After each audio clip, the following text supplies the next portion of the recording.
Story सुरू करण्यापूर्वी जर तुम्हाला विचित्र, भयानक, रहस्यमय घटना कथा स्वरूपात ऐकायला आवडतात तर तुम्ही अगदी बरोबर चॅनेलवरती आलाय। आम्ही तेच सांगतो आणि आठवड्यातून 1 ते 2 स्टोरी अपलोड करत असतो।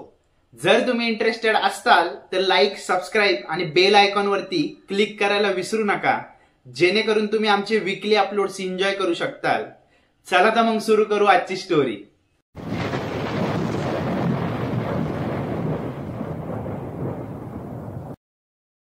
71 वर्षाचे मनोहर सिंग दिल्ली IIT मधून प्रोफेसर पदावरून रिटायर झाल्यानंतर पुढचं आयुष्य मित्रांसोबत घालवण्यासाठी त्यांच्या गावाला म्हणजे हिमाचल प्रदेशला परत आले।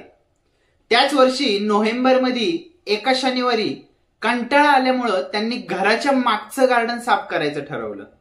आता ते गवत नेहमी कापायचे, पण गार्डनच्या मागच्या साईडला खूप जास्त झाडी वाढली होती, म्हणजे मागची बाजू पूर्ण मोठ्या झाडांनी भरून गेली होती।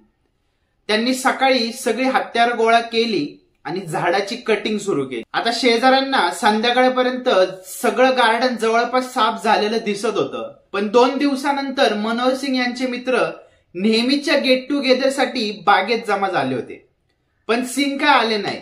म्हणून त्यांनी कॉल मेसेज केला, पण काही रिप्लाय नाही। मित्रांना काळजी वाटायला लागली, कारण की सिंग हे दर सोमवारी सगळ्यात पहिले बागेत हजर असायचे आणि 1 ते 2 तास वाट बघितल्यानंतर सगळ्यांनी त्यांच्या घरी जाऊन सिंग व्यवस्थित आहेत ना बघायचं ठरवलं। पण जेव्हा सगळे त्यांच्या घरापाशी पोहोचले तर सिंग यांच्या घरापाशी पोलिसांच्या भरपूर गाड्या दिसल्या आणि जेव्हा त्यांनी पोलिसांना विचारलं तेव्हा असं कळलं की मनोहर सिंग 2 दिवसापासून दिसले नव्हते आणि त्यांना शेवटचं शेजाऱ्यांकडून गार्डन मध्ये काम करताना बघितलं गेलं होतं।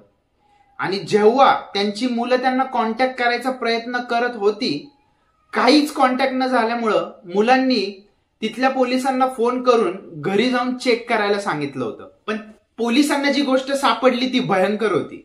पोलीस त्यांच्या घरात गेले आणि पुढचं दार वाजवलं, पण काहीच रिस्पॉन्स नव्हता। त्यामुळे पोलीस मागच्या साईडने गेले तर त्यांना मागचं दार उघडं दिसलं।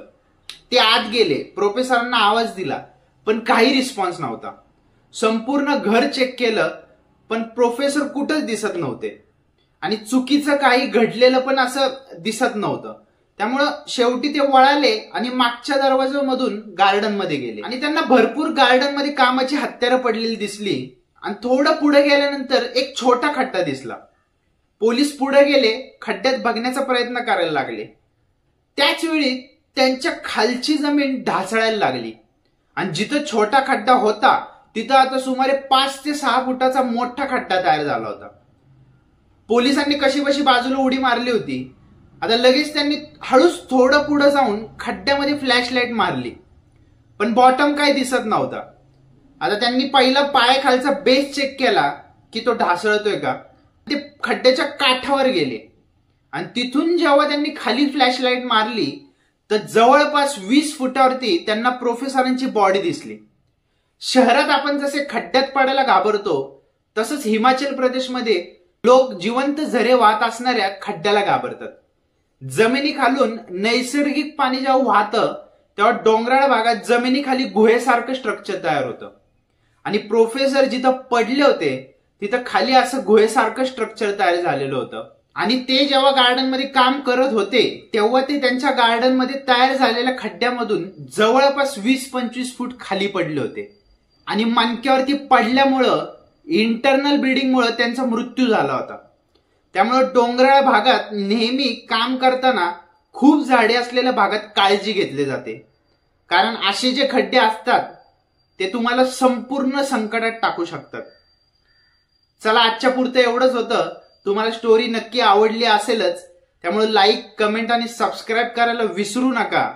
आणि जर माझ्यापर्यंत पोहोचायचं असेल तर डिस्क्रिप्शन मध्ये माझे सोशल मीडिया हँडल्स मेन्शन केलेले आहेत। तुम्ही तिथे तुमच्यासोबत घडलेल्या घटना शेअर करू शकता। तुम्हाला पुन्हा बघण्याची इच्छा व्यक्त करतो आणि नक्कीच पुन्हा भेटू। धन्यवाद।